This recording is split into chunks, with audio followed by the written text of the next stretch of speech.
కర్నూలు జిల్లాలో జైభీం ఎంఆర్పీఎస్ రాష్ట్ర వ్యవస్థాపక అధ్యక్షుడు Chikkam Janaiah Madiga NEET paper leakage ఘటనపై సమగ్ర విచారణ జరిపి బాధ్యులపై కఠిన చర్యలు తీసుకోవాలని డిమాండ్ చేశారు. విద్యార్థుల ఆందోళనపై పోలీసులు లాఠీచార్జ్ను ఖండిస్తూ కేంద్ర విద్యాశాఖ మంత్రి ధర్మేంద్ర ప్రధాన్ను పదవి నుంచి తొలగించాలని కోరారు. విద్యార్థుల హక్కులకు భంగం కలిగితే ఉద్యమాలను మరింత ఉధృతం చేస్తామని హెచ్చరించారు.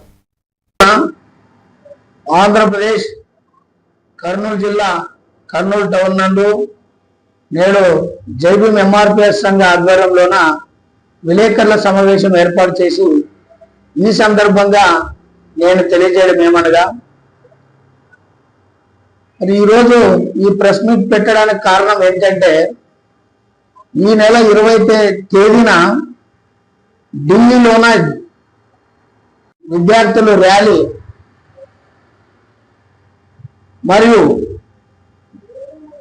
కాక్రోచ్ జనతా పార్టీ సిజేపీ భారీ ఎత్తున పార్లమెంటును ముట్టడించే సమయంలోన జంతర్ మంతర్ దగ్గర పోలీసులు లాఠీ చార్జ్ చేయడం ఈ దేశానికి ఒక చెంపపెట్టు లాంటిదని కూడా నేను సందర్భంగా తెలియజేస్తున్నాను. ఏం చేశామంటే ఈ కేంద్రం ఒక్కసారి గమనించాలి.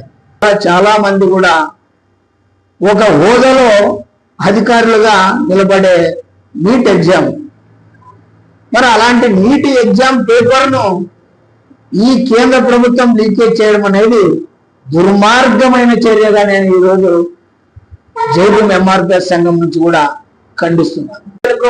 అన్యాయం జరిగిన జైభీం ఎంఆర్పీఎస్ సంఘం ముందుండి పనిచేస్తుందని కూడా ఈ సందర్భంగా తెలియజే. నా పేరు చిక్కం జానయ్య మాదిగ, జైభీం ఎంఆర్పీఎస్ ఆంధ్రప్రదేశ్ రాష్ట్ర వ్యవస్థాపక అధ్యక్షులు. జై భీమ్. అనకాపల్లి జిల్లా రాంబి